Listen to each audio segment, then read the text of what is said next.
एक गांव था, नाम था ढोलकपुर। बड़ा ही शांत और सुंदर गांव था। लोग हमेशा खुशी से झूमते थे क्योंकि उस गांव में रहता था महाराज रायस्टार, जो अपने गांव के लिए एक शेर था जो कभी अपने लोगों के साथ गलत होने नहीं देता था। लेकिन उस गांव में छुपा था एक डरावना राज, एक राज जो सबके दिल में था पर जुबान पे नहीं।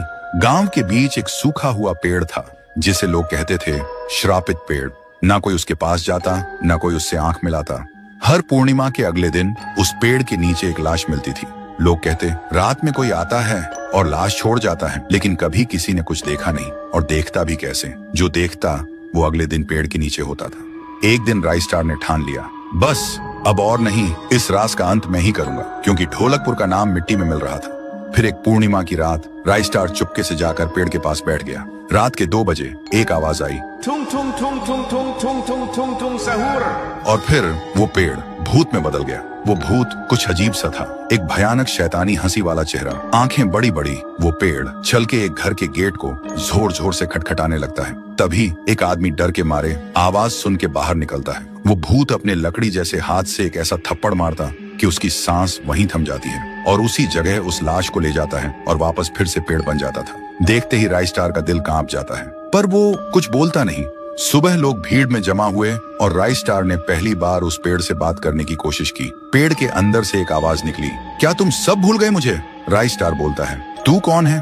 पेड़ बोलता है, मैं हूँ ठुन ठुन ठुन साहुर। एक वक्त था जब मैं भी इस गांव का एक प्यारा सा बच्चा था, लेकिन 100 साल पहले मुझे इसी पेड़ से रस्सी बांधकर उल्टा लटका दिया गया, गांव वालों की आंखों के सामने, और मेरी मौत को तमाशा बना दिया गया, सिर्फ इसलिए क्योंकि मैंने एक राज देख लिया था जो लोग छुपाना चाहते थे।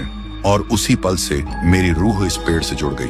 उस दिन से मैं इंसान नहीं, एक सज्जा बन गया और हर पूर्णिमा में एक राजदार को चुनता हूँ और फिर उसे उसकी खामोशी का हिसाब देता हूँ। रायस्टार बोलता है, लेकिन अब तो वो लोग मर चुके हैं ना जो तेरा कसूरवार थे। अब तू मासूम लोगों को क्यों मार रहा है? पेड़ कुछ देर चुप रहता है, फिर बोलता है, ठीक है, बस एक बार मुझे याद करो, एक दिया जला दो, फिर मैं कभी किसी को नहीं मारूंगा। फिर रात में सब लोग आते हैं, एक एक दिया जलाते हैं और तभी पेड़ अपने आप से आग पकड़ लेता है और आखिर में मुक्ति मिलती ठुन ठुन ठुन साहुर को।